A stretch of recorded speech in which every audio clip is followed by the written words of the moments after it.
panggil Kak Dita. Ya. Kelas 5 terus hobinya? Enggak. Hobinya? Main bola. Bilang lah hobinya, apa biar Kak tahu. Main bola. Coba lanjut. Iya, rupanya begini. Kuat lah.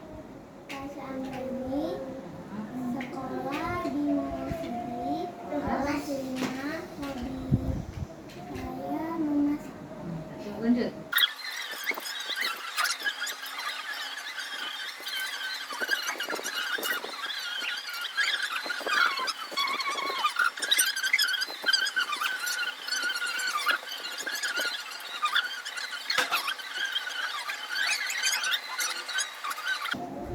Nama saya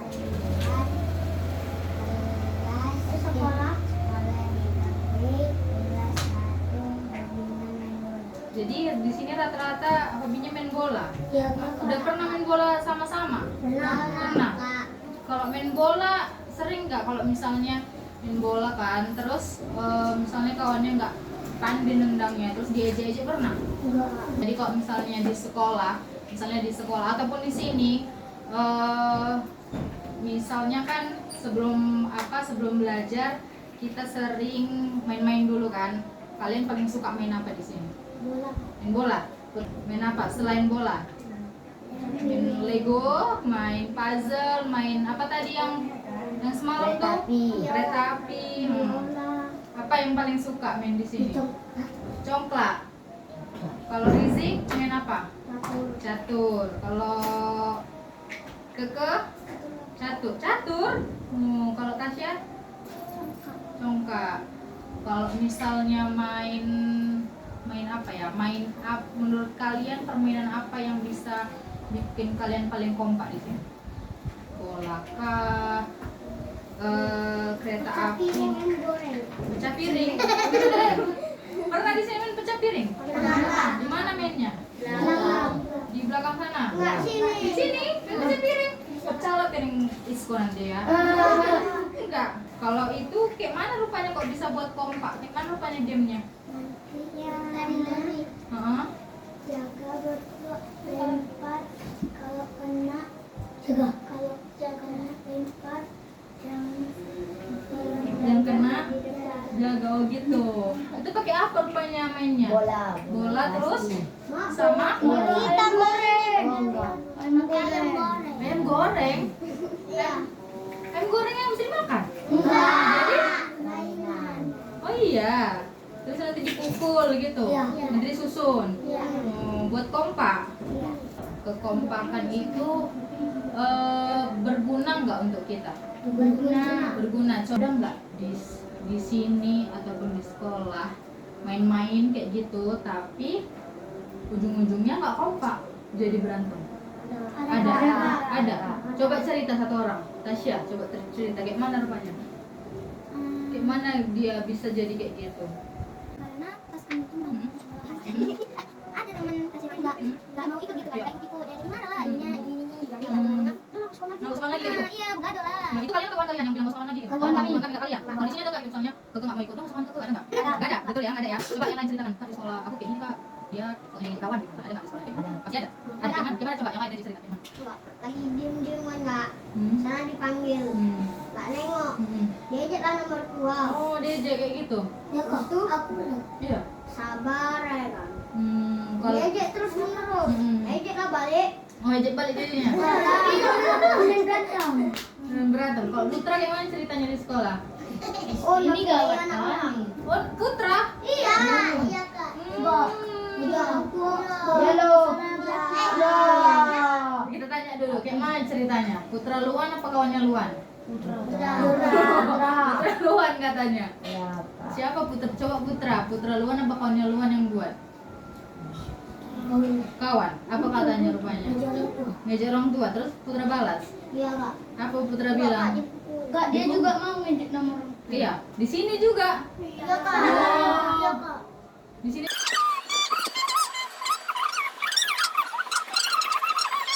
Tapi kalian tahu nggak ada namanya bully?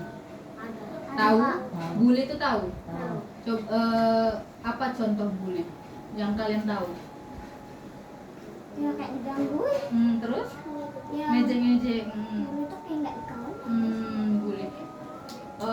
Menurut kalian boleh nggak sebenarnya perilaku bully itu diterapkan? Nggak boleh, nggak boleh kan?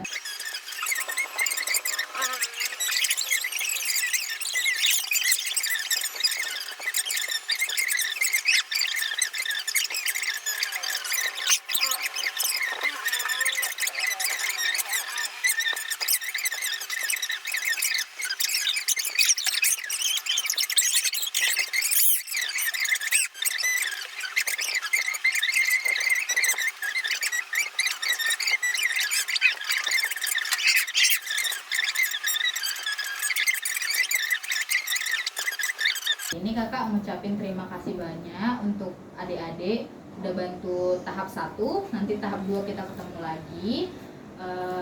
Terima kasih. Assalamualaikum warahmatullahi wabarakatuh. Waalaikumsalam warahmatullahi wabarakatuh.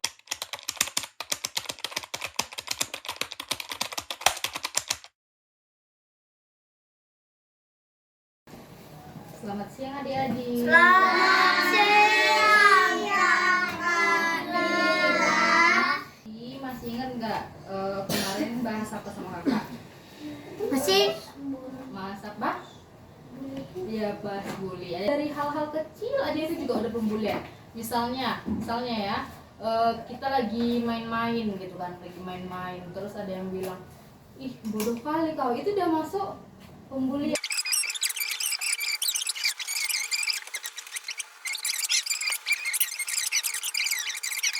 Pembulian. Terus juga kalau dari adik-adik di sini ada satu yang dibully, yang lain harus melindungi, bisa juga membantu mengadukannya ke guru, bisa juga mengadukan ke kakak, kak Dian, ke kak Misro dan kakak-kakak lainnya. Jadi strength yang pertama kita buat adanya komunitas ISPO yang positif. Jadi maksudnya di sini kekuatan kita di sini itu kita punya yang namanya komunitas adik-adik yang baik, komunitas adik-adik yang saling mendukung untuk kita berantas nih pembulian tadi. Jadi misal nih Rizik dibully sama orang luar, adik-adik kan bisa bantu bilang ke kak Dian, bilang ke kakak dan yang lain, kak si Rizik itu lagi diiniin sama orang lain, boleh kayak gitu. Karena biasanya Rizik jadi takut kan ngomong ke kakak, misalnya Rizik didorong, Rizik pasti takut ngomong ke kakak. Jadi ada yang lain bantu bilang ke kakak, kak Rizik didorong sama kawan orang sana gitu. Jadi nanti yang turun untuk membantu Rizik itu kami, kakak, kak Dian, kak Misro dan yang lain gitu. Karena kalau adik-adik takutnya nanti jadi malah pembulian baru gitu. Dan yang kedua ada weakness. Weakness tadi apa? Kelemahan. Jadi kelemahan yang kakak lihat sekarang itu banyak sekali. Pasti guru-guru kalian yang di sekolah itu kalau ada pembulian, masih ada nggak guru yang nggak mau tahu tentang pembulian itu? Ada? Misalnya kalian misalnya kalian ngadu, kak, bu saya diiniin sama teman saya, terus gurunya diem aja, masih ada kayak gitu? Masih nggak mau peduli dia sama kalian? Masih ada kayak gitu? Nggak ada. Berarti gurunya udah peduli semua. Nah terus ada nggak gurunya yang nggak mau marahin si pembuli tadi? Masih ada? Pernah kalian lihat? Masih pernah? Betul kan? Masih pernah. Jadi weakness di sini, kelemahan di sini adalah kurangnya peran guru. Bahkan orang tua si pembuli tadi juga nggak mau apa bilangin anaknya untuk tidak membuli. Dia malah bilangnya apa? Wajar anak-anak. Padahal itu boleh nggak dilakukan oleh anak-anak? Nggak boleh kan? Nggak boleh. Jadi weakness di sini adalah kurangnya peran guru dan orang tua ataupun orang-orang terdekat. Yang kedua, weakness yang kedua kita ambil. Adik-adik udah sering atau udah pernah nggak ada sosialisasi atau ada bincang-bincang tentang pembulian? Udah pernah? Udah sering? Belum? Kalau Lofi udah pernah ikut sosialisasi pembahasan tentang pembulian, udah pernah? Belum? Berarti masih ada juga yang belum kan? Kita buat. Berarti weakness yang kedua kita buat kurangnya sosialisasi bullying. Yang ketiga ada opportunities. Tadi apa opportunities? Peluang di sini. Kan di sini kita belajar. Isunya kan kita belajar kan, belajar bermain. Terus peluang di sini yang bisa kita ambil, kita belajar sambil bermain, tetapi kita juga bisa belajar tentang bagaimana bullying itu kita hapuskan di sini. Kita sambil belajar, ya kan? Jadi kalau misalnya tadi kan ini kekuatan kita udah ada komunitas, ya kan? Peluangnya di sini adanya adanya peran pendidik. Nah, ini kakak bilang tadi. Kalau misalnya ada yang dibully, terus kayak mana ngadunya tadi yang kakak bilang? Melapor ke guru. Kalau di sini melapornya ke kakak Dian, ke kakak-kakak yang lain bisa. Yang penting kalau misalnya ada di sini oportunitas di sini adanya peran pendidik, ada kakak, kak Dian, kak Bisro dan kakak yang lain. Jadi partisipasi kakak-kakak dapat mendukung kita untuk mengurangi pemberian. Yang terakhir ada treats. Apa tadi treats? Ancaman. Ancaman di sini yang kita takutkan adalah orang-orang di sekitar kita masih menganggap pembulian itu masalah yang sepele. Dia nggak tahu, apalagi orang tua korban, orang tua pelaku yang melakukan pembulian. Dia nggak tahu kalau misalnya anak-anak yang dibully itu bisa sampai trauma depresi. Jadi kita buat ini ancaman yang kita maksud ini hal-hal apa aja yang dapat menghambat cara kita untuk mengurangi pembulian tadi. Jadi kakak bikin di sini orang yang menganggap sepele. Pernah nggak kalian lihat orang tua yang anaknya melakukan pembulian tapi dia membela anaknya? Pernah nggak kalian lihat kayak gitu? Pernah? Nggak pernah. Tapi kakak ceritakan sama kalian ya. Ada anak yang misalnya kan anaknya ini ngebully orang lain tapi dia malah ngebela anaknya yang salah. Boleh nggak kayak gitu? Nggak boleh kan? Padahal anak itu salah. Jadi orang-orang yang menganggap sepele ini bisa mencegah kita untuk mengurangi kasus pembulian yang ada di sekitar kita. Yang kedua, kalian tahu nggak namanya cyberbullying? Jadi kakak bisa sedikit ya. Cyberbullying itu adalah pembulian yang terjadi di media sosial. Misalnya kalian pernah nggak ngelihat komen-komen jelek di Instagram, di TikTok, misalnya kayak bajunya jelek kali gitu. Pernah nggak kalian main sosmed terus jumpai kayak gitu? Belum pernah. Nanti kakak kasih tunjuk cyberbullying itu apa. Jadi cyberbullying itu bully yang ditunjukkan dari misalnya kita berkomentar di sosial media. Kalian pernah kan main sosial media, main Instagram, main HP pernah? Belum pernah main HP. Nanti kakak kasih tunjuk ya. Jadi misalnya kalau main HP biasanya buka aplikasi apa? Coba bilang. Apa? Kamu Lovely biasanya main apa kalau di handphone? Oh, nggak apa-apa. Nggak main game. Di game itu kamu main game apa? Oh, itu bisa ngobrol sama orang lain nggak? Bisa. Nggak bisa ya? Bisa. Kayak misalnya ada main ML nggak di sini? Ada. Itu pasti ada kan yang orang ngomong jelek di situ, ya kan? Nah, itu salah satu cyberbullying, dia memberikan komentar jelek dari media sosial. Jadi kalau media sosial kita makin banyak, di sini yang diizinkan, makin banyaklah cyberbullying. Jadi ancaman kita yang kedua adalah kehadiran sosial media, kehadiran sosmed membuka peluang untuk cyberbullying tadi makin banyak. Jadi kehadiran sosmed memperbanyak cyberbullying. Nanti kita belajar tentang jenis-jenis pembulian. Rizik, kamu kalau misalnya main ML itu kamu berarti open mic. Kalau misalnya dengar kayak gitu kamu klik open mic gitu ya. Itu jadi kamu juga main ML? Enggak. Jadi kalau misalnya kalau dengar kayak gitu kamu langsung ngapain? Rizik, matikan. Bagus kalau kayak gitu. Ada lagi yang main ML atau Free Fire, game-game kayak gitu? Nggak ada. Nanti kita belajar tentang cyberbullying itu. Jadi coba ini tadi apa artinya? Kekuatannya apa?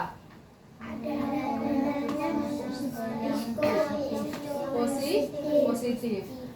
Jadi kekuatan kita di sini adalah kita mempunyai komunitas yang positif. Positifnya itu dalam artian membantu kita sama-sama berjuang mengurangi pembulian. Yang kedua ada weakness, artinya kelemahan. Kelemahannya itu kurang peran guru dan orang terdekat. Jadi masih banyak orang-orang terdekat, terutama kakak lihat itu masih ada guru-guru di sekolah ya. Guru-guru di sekolah itu masih kayak nggak respon kalau anak muridnya dibully. Kalau ada penindasan pembulian, guru-guru itu tutup mata. Jadi makin banyaklah pembulian tadi, makin lebarlah pembulian tadi. Kedua adanya kurangnya sosialisasi bullying. Jadi masih ada beberapa adik-adik yang belum tahu dan belum belajar tentang bully. Nah, nanti di sini kita bisa buat sosialisasi bully sama kakak juga nanti. Yang ketiga adanya opportunities, artinya peluangnya adanya peran pendidik. Jadi kalau kayak kak bilang tadi, kalau misalnya ada pembulian di sini atau kalian dibully di daerah sini, kalian bisa ngadu ke kakak, ke Kak Dian, dan kakak-kakak lain. Dan itu kalian jangan takut untuk mengadukan itu ya. Yang terakhir ada threats, artinya ancaman. Ancamannya orang yang sepele. Jadi ancaman kita sekarang kalau misalnya mau menghapuskan kasus pembulian, ancaman kita tuh sama orang-orang yang menganggap kayak gitu. Jadi mereka itu nggak mendukung kita maju untuk menghapuskan pembulian. Yang terakhir ada kehadiran sosmed memperbanyak cyberbullying. Jadi kayak tadi yang Rizik main itu, ataupun karena kalian masih kecil ya, kalian belum main-main sosmed kan? Ya, di situ tuh banyak itu cyberbullying, dan itu pembuliannya lebih cepat daripada di dunia nyata. Misalnya kayak kakak misalnya masukkan foto ke Facebook, ke Instagram, nanti ada aja orang yang komen jelek segala macam, itu udah termasuk kok pembulian, dan itu nggak boleh, dan itu salah. Dan pembulian itu ada undang-undangnya, kita bisa masuk penjara, dan kalau anak-anak itu nanti ada penanganannya tersendiri. Jadi kalau misalnya pembulian itu sama dengan kasus tindak pidana. Jadi kalau misalnya kita udah berumur kayak kakak dan kakak-kakak yang lain, kalau misalnya kita melakukan pembulian terus kita dilaporkan, kita bisa masuk penjara. Jadi itu hal yang salah.